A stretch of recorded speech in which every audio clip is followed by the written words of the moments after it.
చింతా రాజశేఖర్ గారు, కొంతమంది సినిమా వ్యక్తులు రకరకాల వ్యక్తుల మీద కామెంట్ చేస్తారు. అవి మనం పెద్దగా పట్టించుకోము. మీరు కూడా ఆబ్వియస్లీ పట్టించుకోరు.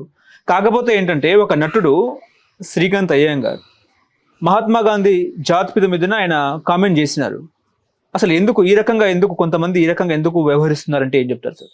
నేను శ్రీకాంత్ అయ్యంగారి 2-3 ఇంటర్వ్యూలు చూశాను. మీలాగే ఒక యంగ్ యాంకర్ ఆయన ఏదో క్వశ్చన్ అడిగితే మీ యూట్యూబ్ ఛానల్ వల్ల మీది ఒక బతికేనా,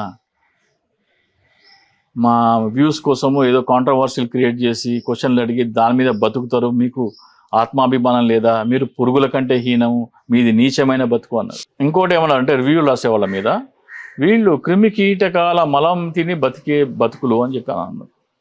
ఈ రోజున మళ్ళీ మహాత్మా గాంధీ గురించి ఆయన మాట్లాడుతున్నారు. అసలు మహాత్మా గాంధీ ఎవరు, ఎందుకు మహాత్ముడు అంటే ఆయన భారతదేశానికి రాకముందర భారతదేశం బ్రిటిష్ ఆధీనంలో కొంత దాదాపు 564 సంస్థానాలు దీంట్లో ఉంది. సర్దార్ పటేల్ గారు వచ్చి వీటన్నిటిని విలీనం చేశారు. అంటే పేపర్ మీద ఇవన్నీ ఒక దేశంగా కలుస్తాము అని వీళ్ళందరినీ ఒప్పించారు సర్దార్ పటేల్ గారు.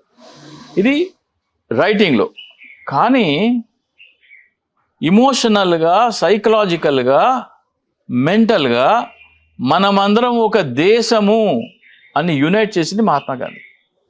మనమందరము బ్రిటిష్ సామ్రాజ్యానికి వ్యతిరేకంగా పోరాడాలి అని భారతదేశంలో కన్యాకుమారి నుంచి కాశ్మీర్ వరకు, ఇటు గుజరాత్ నుంచి అరుణాచల్ వరకు ప్రజలందరినీ ఒక తాటి మీదకి తీసుకొచ్చి మాకు స్వాతంత్రం కావాలి అని దేశాన్ని ఇమోషనల్గా బైండ్ చేసిన వ్యక్తి. ఈ రోజున ఇండియాని ఒక ఇండియా అనే దేశాన్ని ఇమోషనల్గా ఒక దేశం అనే భావన తీసుకొచ్చిన మహాత్ముడు మహాత్మా గాంధీ. ఆ మహాత్మా గాంధీ ఖాళీ గోటికి సరిపోతాడు ఈ శ్రీకాంత్ అయ్యంగార్. శ్రీకాంత్ అయ్యంగార్ ఏంటి ఇప్పుడు ఆయన ఏమంటాడు, యూట్యూబ్లో బతుకులు ఒక బతికేనా అంటాడు. శ్రీకాంత్ అయ్యంగార్ మీ సినిమా వాళ్ళ బతుకు ఒక బతికేనా? ఇప్పుడేమో వాళ్ళేమో వ్యూస్ కోసం ఏమో చేస్తారంటారు కదా, మీరు వ్యూస్ కోసం ఏమంటారు, ఏం చేస్తారు మీరు? ఐటెం సాంగులు పెడతారు, అర్ధనగ్న ప్రదర్శనలు చేస్తారు. దాంట్లో సినిమాలో కథ ఒరిజినల్ కాదు, మీ ఇమోషన్స్ ఒరిజినల్ కాదు, ఫైట్లు డ్యాన్సులు ఒరిజినల్ కావు, టేకుల మీద టేకులు చేసుకొని చేస్తారు. మీరెంత, మీ బతుకెంత? మీరు దేశ జీడిపిని నాశనం చేసే నీచ నికృష్టమైన వృత్తిలో ఉన్నారు మీరు. శ్రీకాంత్ అయ్యంగార్ అత్యంత నీచమైన నికృష్టమైన వృత్తులు ఏంటంటే వ్యభిచారం, మద్యపానం, జూదం, సినిమా.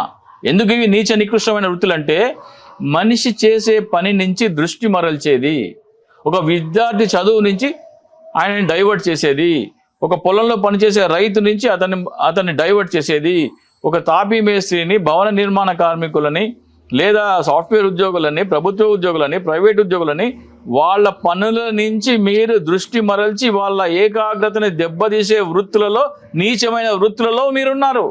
నువ్వెంత, నీ బతికెంత? నువ్వే పెద్ద పారాసైట్ రా శ్రీకాంత్ అయ్యంగార్. నువ్వు, నీ సినిమాలు, మీరే పెద్ద పారాసైట్స్.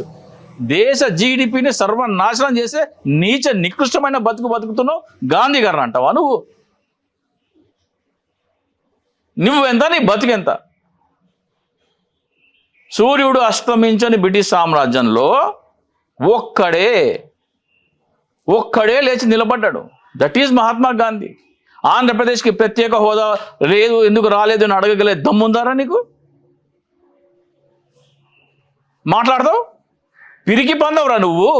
క్రిమి కీటకాల మలం తినే అంటావు చూసావా? నువ్వు క్రిమి కీటకాల మలం తినే కంటే కూడా నీచమైన బతుకు అన్నం తింటున్నావు నువ్వు. సినిమా అంటేనే నీచమైన బతుకు, దేశ జీడిపిని నాశనం చేసే బతుకు మీది. ఎందుకు ఈ రకంగా వ్యవహరిస్తున్నారు కొంతమంది సినిమా వ్యక్తులు? ఒళ్ళు బలిసెక్కి వాళ్ళకి. ఇప్పుడు ఇంతకుముందు గతంలో ఏంటి, ఒక రైతు బాగా పంటలు పండించాడు అనుకోండి, ఒక ఎకరానికి 40 బస్తాలు ఒకళ్ళు పండిస్తే గ్రామంలో అందరికంటే టాప్ అనుకోండి, అతన్ని బాగా గౌరవంగా చూసేవాడు. ఒక టీచర్ని గౌరవంగా చూసేవాళ్ళు, ఒక అడ్వకేట్ని, ఒక పోలీస్ ఆఫీసర్ని, వీళ్ళందరినీ గౌరవంగా చూసేవాళ్ళు. ఈ సినిమా వాళ్ళు వచ్చిన తర్వాత వాళ్ళకంటే వాళ్ళు రియల్గా పనిచేస్తారు. ఫర్ ఎగ్జాంపుల్, రైతు ఇట్లా నాట్లు వేస్తున్నట్టు యాక్టింగ్ చేస్తే అన్నం పండదు. సైనికుడు వెళ్ళి అక్కడ నిలబడేటట్టు యాక్టింగ్ చేస్తే సరిహద్దు మీద ఉగ్రవాదులు లోపల రాకుండా వాళ్ళు నిజంగా చేయాలా, బుల్లెట్కి గుండెలు చూపాలా. అట్లా ప్రతి వృత్తి నిజంగా పని చేయాల. ఈ నికృష్టమైన నాయకులు ఈ నా కొడుకులు చేసేదేంటి? చెయ్యంది చేసినట్టు, లేనిది ఉన్నట్టు, జరగంది జరిగినట్టు మభ్య పెడతారు మనకి.